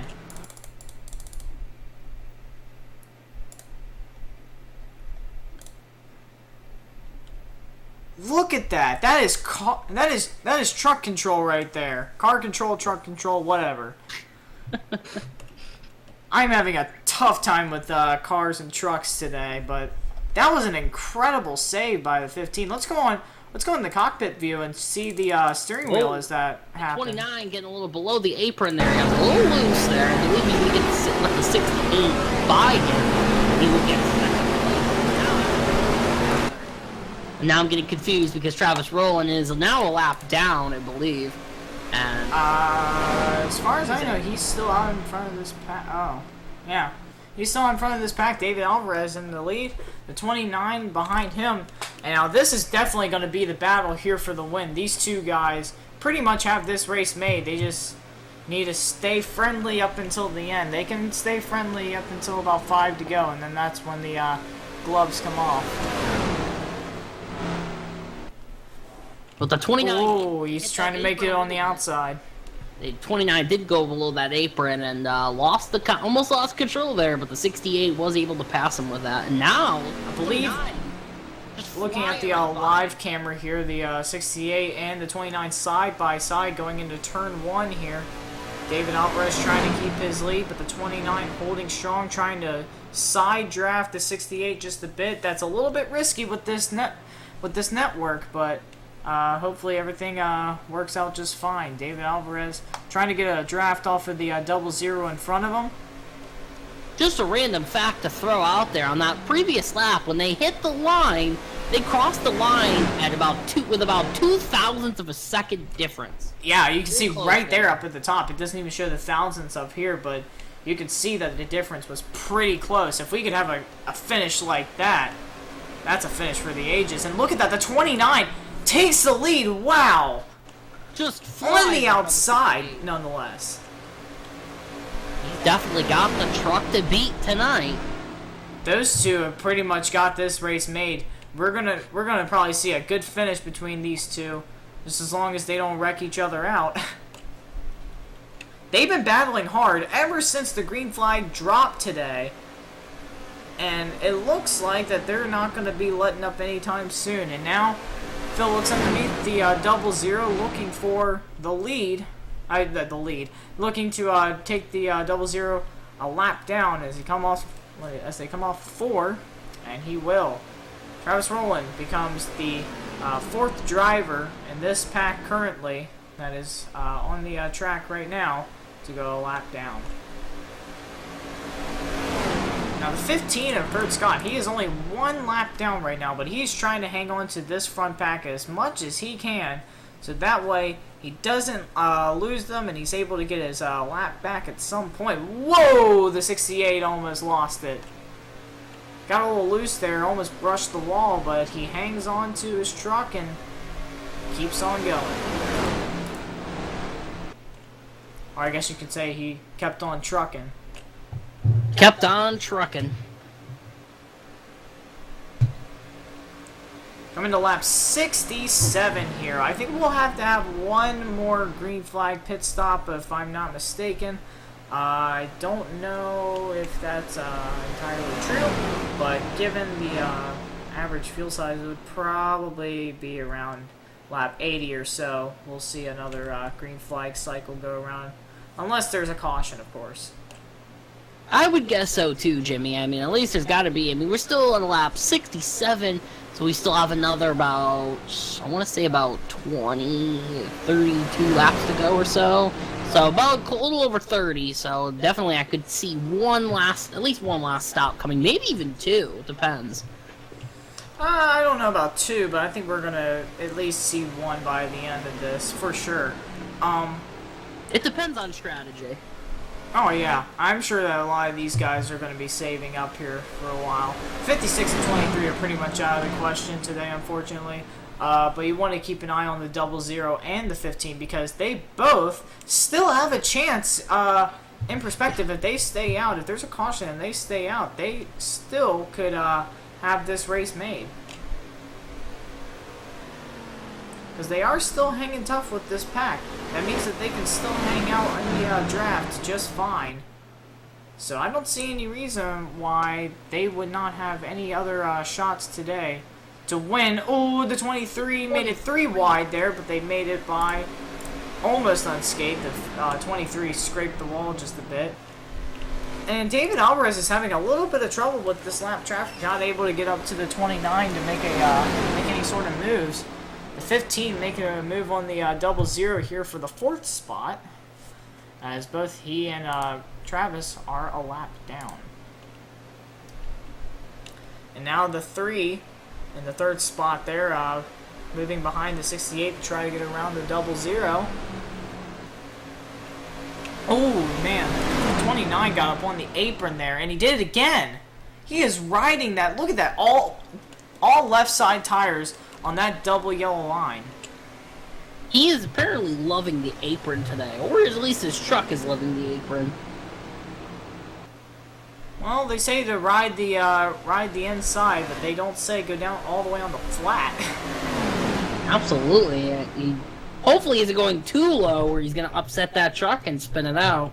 As we saw earlier when he was trying to make that pit road entry, and it just counterweighted the car and turned it around.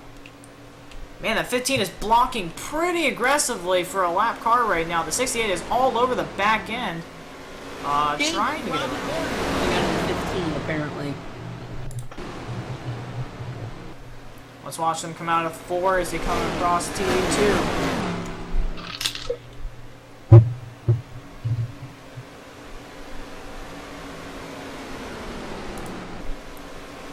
As they come around lap traffic once again, the 56 of Zach Stecker goes 5 laps down now.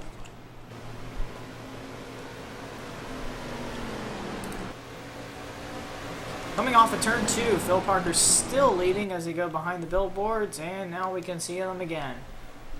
Look at that. 68 trying to keep behind the 15. Wow, look at that block. Oh, and he's into the wall! Oh, the 68 of David Alvarez is into the wall. Oh, and a hard hit there, racing back to the line. And I think it will be Phil Parker out in front. The 68 David Alvarez, one of the fastest running trucks all day, into the wall. The 15 blocking, and the caution waves. The hopes and dreams of the 68 is up in smoke now as he's into the wall, and I'd say that his day is pretty much over. He is smoking going into the pits. I'm not sure what the behavior of the 15 was all about. It clearly, again, shades of Robbie Gordon, as he's clearly just blocking. As yes, he is the last car a lap down, but very aggressive blocking that I would argue was not necessary. He just would not let that 68 by, and look what happened. Let's look from the helicopter view. It might have to involve the 3 car. Watch the 3 car. I think that will come into play. 3's all the way down there. No, I think that the 68 just lost it. Oh, and the 00 almost got up into the wall there. Look at that save.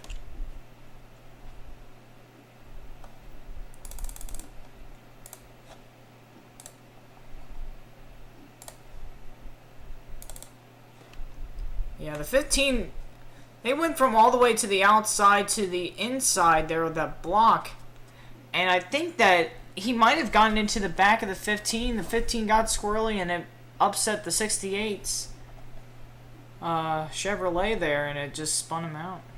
But if you look very closely at the 15, you can see he made that move to clearly block. That wasn't just natural. That was premeditated, I would argue, as the hood of the 68 has come off, and you get to see the guts in the insides of that truck.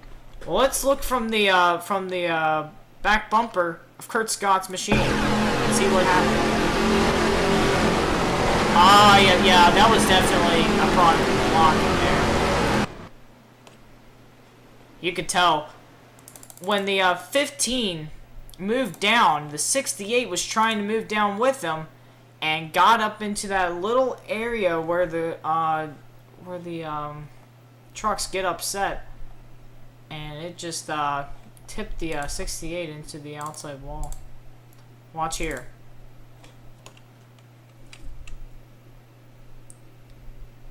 Yeah, you see that tap right there on the right hand side?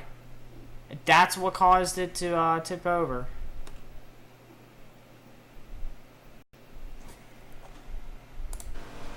And there you see the remains of the 68. He is still out on the track, so he will still get a finish here, but he will not be contending for the win today, as he has 142 miles per hour, and that looks like the max that he can do. He might have just lost 4th gear as well.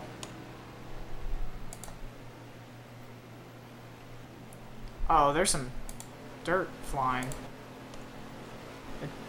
29 is... I saw some dirt flying over there. I'm not exactly sure what happened.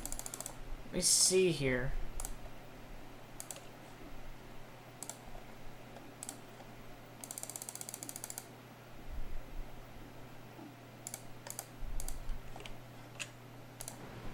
Who's that going through the grass? Should be coming up here. Oh, it's the 23. Okay. Okay, I didn't know if somebody spun out or whatnot, but no. It's good. Looked like some trouble on pit road there. I think the 23 missed his pit stall just a bit.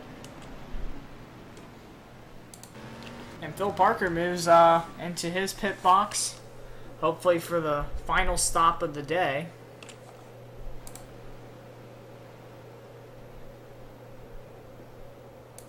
Oh, I think he was, I think he's serving a penalty right now.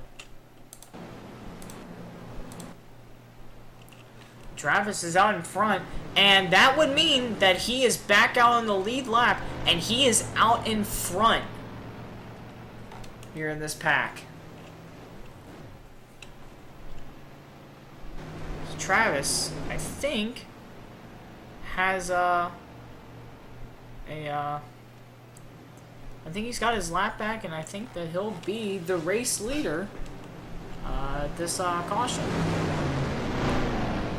I'm getting confirmation from the race officials. The number not the 29, the number 15 of Kurt Scott will be facing a black flag for the aggressive maneuvers that inevitably caused, or at least it looked like it caused, the 68 to crash into the wall. He was a very fast driver, and he was a product of blocking, as you said yourself, Jimmy. So it looks like the race officials have seen that that was aggressive, and he will be serving a black flag penalty for that. And I would agree with that, because that was just unnecessary. He's a lap down. He was able to keep up with the pack anyways. There was no need for that, and especially when you're facing a person who's on the lead lap, I did not see any reason for that.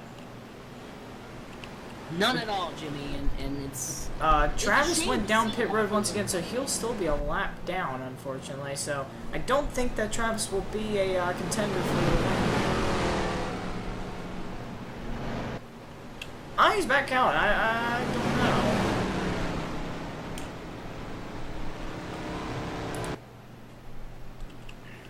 know. Yeah, I'm not quite too sure, but definitely some shakeups occurring towards the end of the race here. We still have almost about 25 to go, and I think it's about 26 to go, or 27, one of the two. But we are almost to the latter half. We're pretty much in the latter half of this race, and definitely lots of shakeups so far, Jimmy. Yeah, really. The only person that I can think of that has a clear shot of winning this race right now is the 29 of Phil Parker, and he had a black flag as well that he had to serve, and he's back out there now. It will be Noah Myholski who will be leading them down. The one to go lights on, and here we go. We're ready to get this race restarted, and the green flag is out.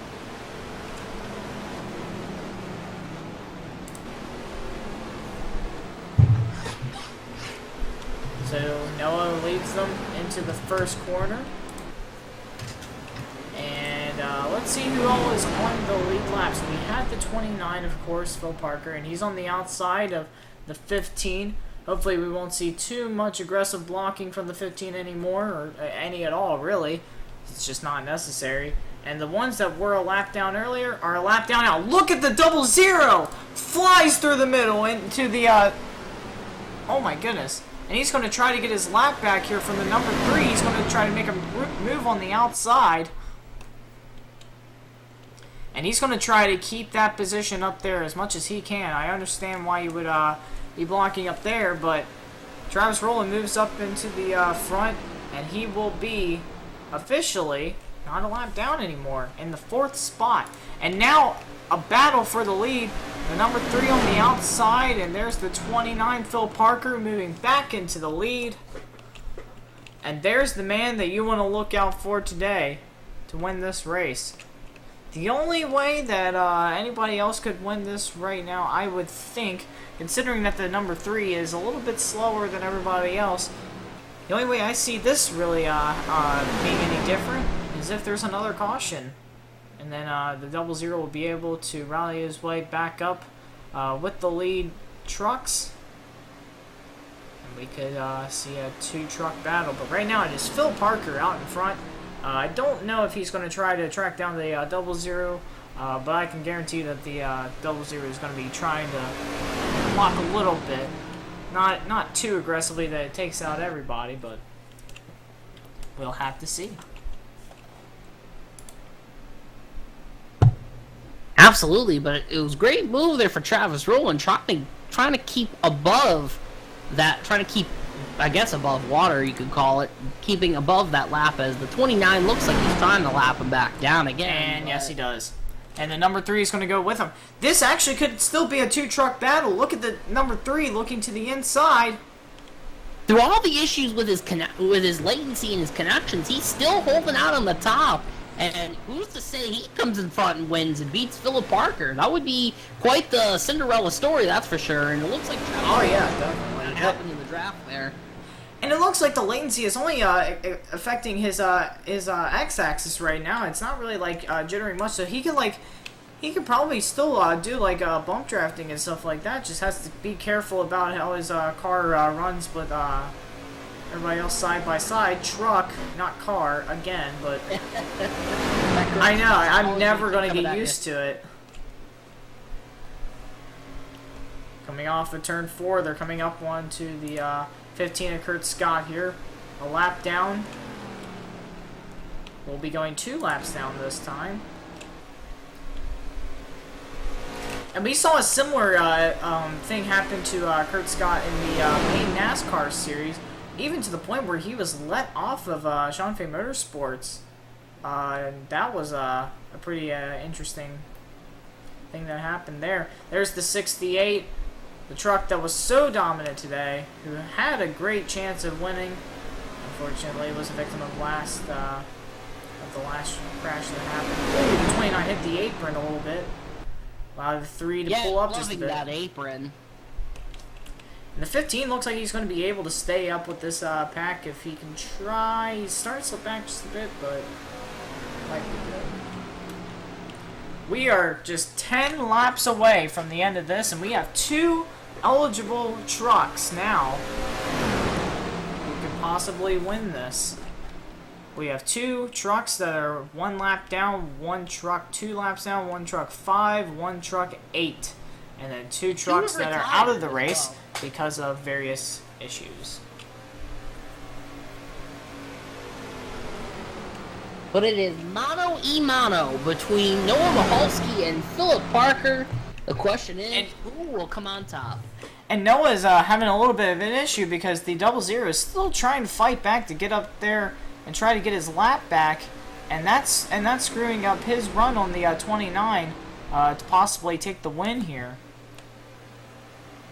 Because as they run side by side, their speeds will decrease not being in that draft, and let that 29 pull away. That also could be a strategy, though, to let him get so far out that they'll be able to get a run up on him and pass him. And I'm interested to see, too, if the 00 will look to help Noah or try to get He's doing it right now. Here we go. Side by side as they go into turn 3. Oh, my goodness. Wow, look at the latency there. And they're side by side coming off of turn 4. They'll be coming to 8 to go this time, as Noah gains the lead. And as I just said, Travis Rowland helped out Noah Mahalski to pass. Oh, this is going to get tight. This is going to be tight. Oh, they made it. Oh, and look at that. The 00 moved in front of the 29 just a bit. That allowed the 3 to get a little bit of a gap, but that's not necessarily what you want. The 29 is probably going to get a run here down the back straightaway. It seems like friends are being developed here in these last couple of laps.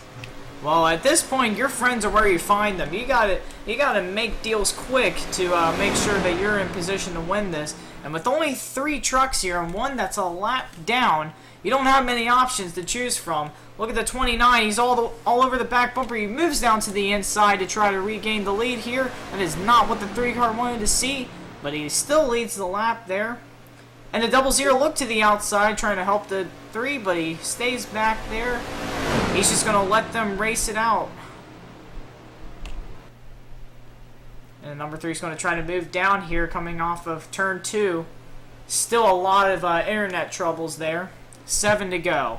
Down the back stretch. Noah trying to size up his position here. Try to get a run on the outside once again. Ooh, he slid up the track just a bit there. That would kill his speed just a bit. 6 to go this time. Coming up on the lap traffic of the 68.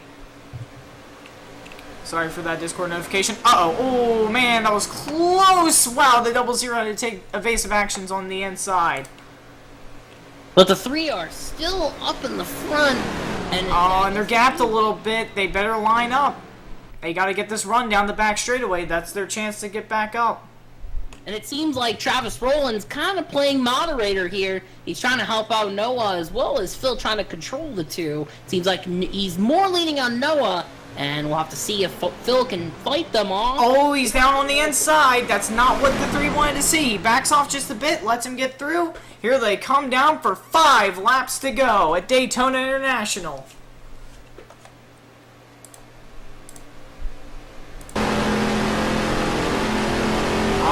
Phil Parker here, looking for the back end as the 3 moves to the outside, going into turn 1. Side by side as they go through turn 1. The 3 trying to hang on the outside. The 00 moves up to try to help him. Down the backstretch, the number 3 has a run with the 00 behind him. And he'll try to get the run here. Will he help the 00? Will he drop down to the inside immediately? And he will drop down to the inside. Going through turns 3 and 4 now. Coming to 4 laps to go.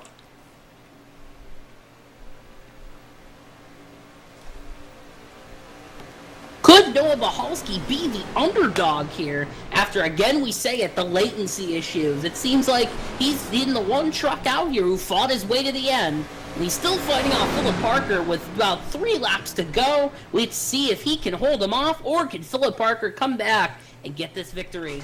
4 laps to go. Here comes the 29 trying to make a run down the back straightaway once again. Will the 00 go with the number 3 that he's been helping out for the last couple of laps? Or will he stay with the 29? The 29 falls back into line. He's going to try to make a run around here, coming towards the tri-oval. Look on board as they come off the turn 4. Oh, got a little bit close to the back bumper. He let off just a bit. 3 laps remaining here at Daytona. It is still Mahalski out in front, the number 29, trying to keep the 00 behind him to line him up and try to get a run on the backstretch. This might be the most exciting finish that we've seen so far. Probably more exciting than the finish in the Daytona Unrestricted Showdown. Who would have thought that restrictor plates would make something more exciting? Here they come. We got a car smoking on the outside. Maybe that's the 68 of David Alvarez. I don't know if that was the caution. It does not look like it was. Here they come down for 2 laps to go. No caution is out. The race is still going on. And the 00 is not forming up the 29. That's really aggravating Phil Parker because he needs to have that 00 behind him to make a run on the 3. Always opening up the bottom just a bit. That might not be good. Here they come down the backstretch. The 29 is going to try the outside lane this time. And we've been able to see him make runs on the outside all by himself. We'll see if he can do it this time. He falls back into line. And the 68 is retired with a broken camshaft. Does not matter now as they're coming down for the white flag. Noah Mahalski definitely trying to put on the block to try to to keep Philip Parker back behind him as we come across almost. Here we go. White flag, 1 lap to go, 2.5 miles to go around this tri-oval.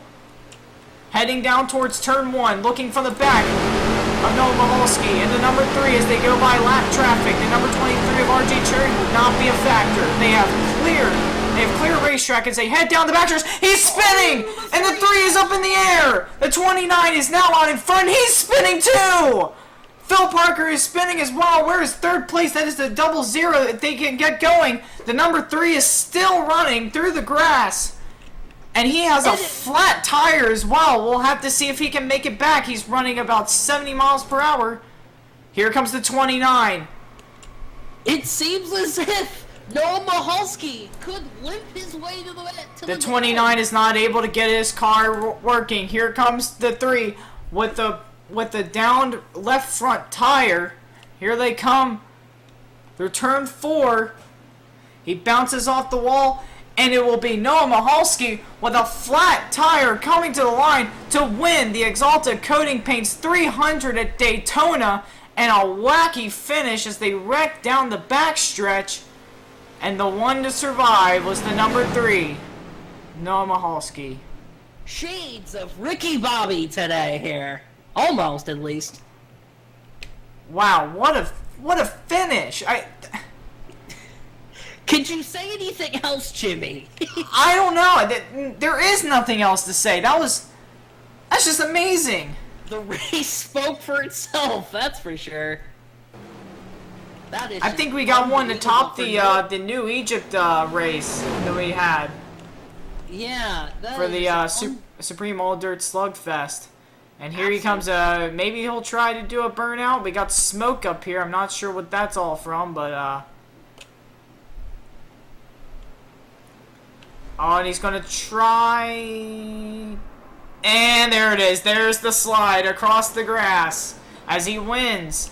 Technically, the season opener for the Keystone Light Supertruck Series. And he is really trying to do that burnout. It's kind of working for him. Just an incredible win. Absolutely, just mind-blowing. From the latency issues to the end there with Philip Parker, it was just a battle to the finish.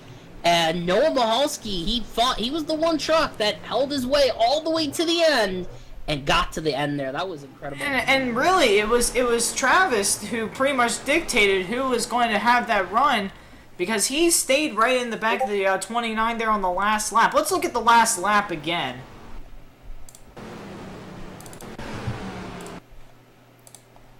Let's look from the helicopter view here.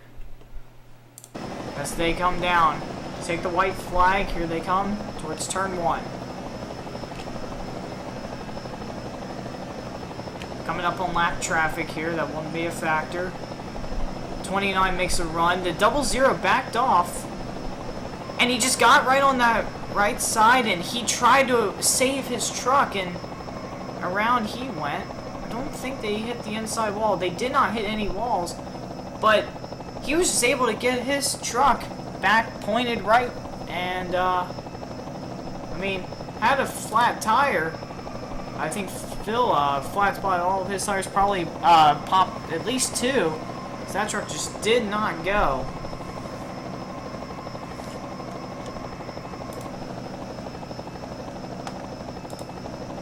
Yeah, that was, regardless, that was a very wacky finish there at the end.